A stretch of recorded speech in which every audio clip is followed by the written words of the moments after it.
আজি আপোনাক সকলোকে মই সভাপতিৰ সন্মুখতে কৈছোঁ যে মই তাত গামোচাখন লোৱাৰ পৰা অকণমান অসন্তুষ্টিত বহি আছোঁ। গামোচাখন লোৱাৰ পৰা, তাৰ আগৰ পৰা নহয়। এইকাৰণে কাৰণ আমি প্ৰত্যেক দিনাই ফেচবুকত, ভাষণত অসমীয়া কৃষ্টি সংস্কৃতি বৰদোৱাৰ জেগা কৈ আছোঁ, কিন্তু আমি গামোচা কোনখন ডিঙিত লৈ আছোঁ আজি? এবাৰ চাওকচোন চুই কোনখন গামোচা লৈ আছোঁ। এনেকুৱা গামোচা ল'বলৈ মন যায় নেকি? এতিয়া মই প্ৰতীক হিচাপে লৈ আছোঁ, কিন্তু আন্তৰিকতাৰে নাই লোৱা। এইখন ভাজ লগা গামোচা লৈ থাকিব পাৰিম নেকি?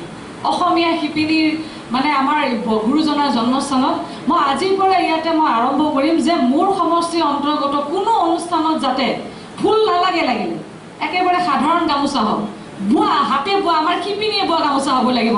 এই ধৰণৰ পৰিৱেশ আমি গঠন কৰিব লাগিব ইয়াতে।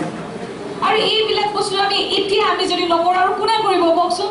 আগৰ কাৰ্যকালবিলাকতো দেখিছে, কোনে কৰিব আৰু এইবিলাক? গতিকে মই আজি ইয়াৰ পৰা ঢিঙৰ পৰা আৰম্ভ কৰিছোঁ, কাৰণ সকলোৱে কয় যে ঢিঙৰ পৰাই যি আৰম্ভ হয় বটদ্ৰৱা সমষ্টি ইয়াৰ পৰা আৰম্ভ হয়। গতিকে আজি এই কথাটো মই ইয়াৰ পৰা প্ৰকাশ কৰিছোঁ যে ঢিঙত আমাৰ ইয়াতে বহুসকল আমাৰ সাংবাদিকৰ লগত জড়িত ব্যক্তি আছে। মই সকলোকে কৈছোঁ যে আমাৰ এই গামোচাখন আমাৰ সমষ্টিত আমাৰ শিপিনীয়ে বোৱা গামোচাহে আমি ব্যৱহাৰ কৰিম, যি অনুষ্ঠানে নহওক এতিয়াৰ পৰা।